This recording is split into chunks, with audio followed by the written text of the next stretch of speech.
¿Cómo voy a poder cobrar por un tratamiento si el paciente no siente dolores? Cuando paciente de bruxismo no siente dolores, muchas veces está con un desgaste muy acentuado.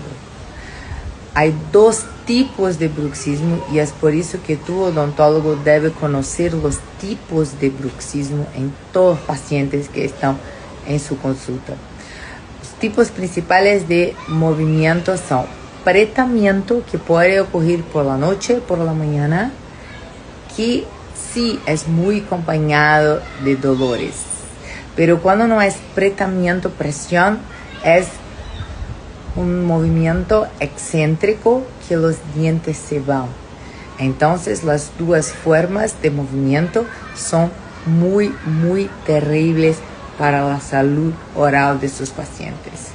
No te preocupes